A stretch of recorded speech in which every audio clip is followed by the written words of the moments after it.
7 people who were rescued from the wreckage minutes after the bus plunged into that river, and doctors at the Mwingi Level 4 hospital are treating not only the physical injuries but the psycho-social and the mental pain that they have gone through. And speaking to some of those, they say the details that they can give of those events are as dark and gory as they can remember, and those are some of the things they're afraid of going forward, but they are lucky to be alive.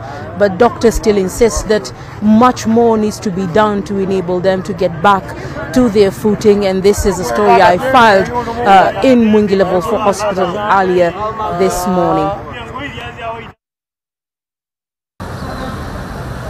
Barely 12 hours after a 44-seater bus belonging to the St. Joseph Seminary in Mwingi was removed from the river Enziu, the scene of the accident was quiet, the raging waters having died down, leaving only a small, slow stream.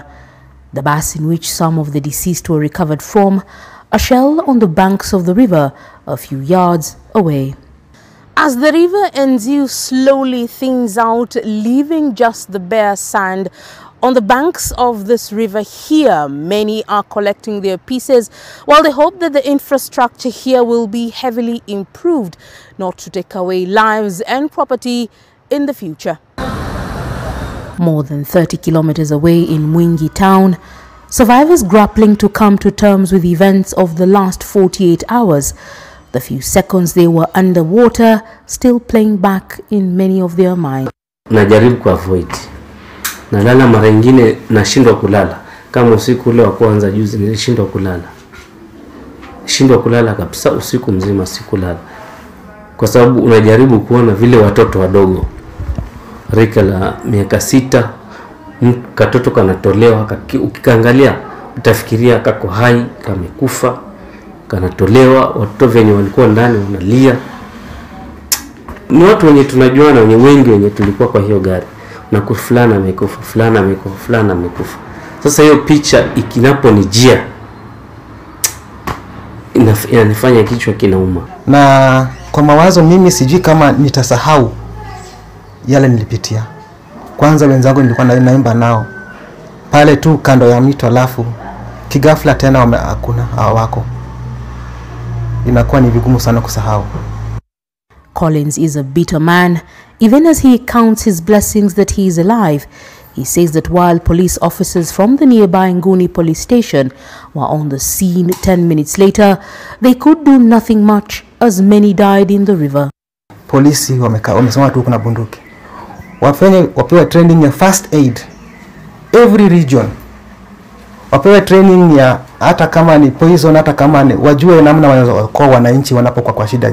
Kwa maana wao ndio wanakuwa watu wa kwanza kufika kwenye mikasa.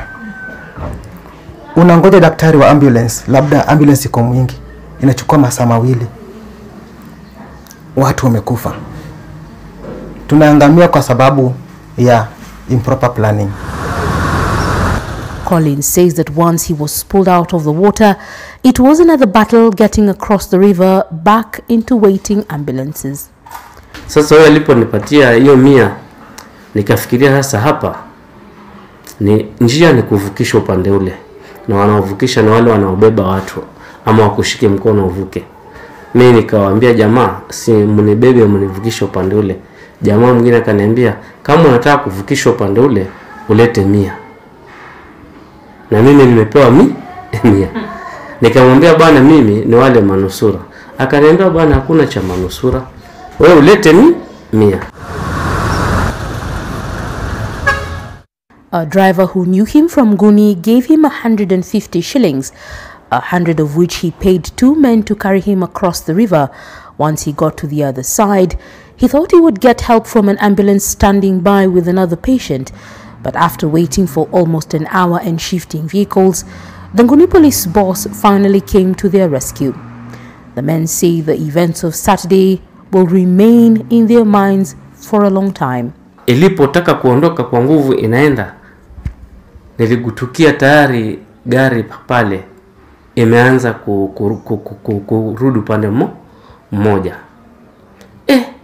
Nikafikiria ni kama si kweli, maana ni kama tunakaribia kuvuka. Lakini Mara nikasikia gari, kuna mlio unalia, kaka gari ndio hiyo. Athini hivi.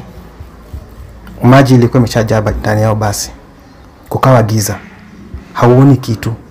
Ni sauti tu ndogo ndogo unasikia watu wakisema Jesus, Jesus, Jesus. Alafu kidogo hivi tunaanza kusikia hii bubble ya maji tu ikitoka. Hakuna kitu kingine. Leila Mohammed, NTV, Mwingi in Kitui County. Well, just before the light, it is usually at its darkest, and those are the sentiments of the people here in Mwingi, who say despite the dark cloud that shines over them at this hour, they will be richer and they will come out as a united front and deal with this pain as a united team. Having spoken to various people across this county, the thing they want the most is disaster management in this country to become something of importance to the governments, both the county and the national government.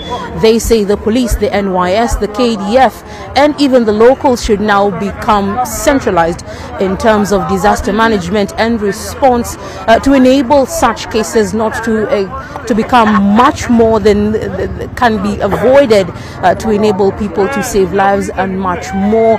So there's much going on here in Mwingi for the remaining week. The issue of the DNA and the fingerprinting was an issue at the Mwingi level for hospital earlier, but those are some of the much more details we'll be able to bring you from here in Kitui County as and when we get them. For the moment, I take you back to Zainab in studio in Nairobi.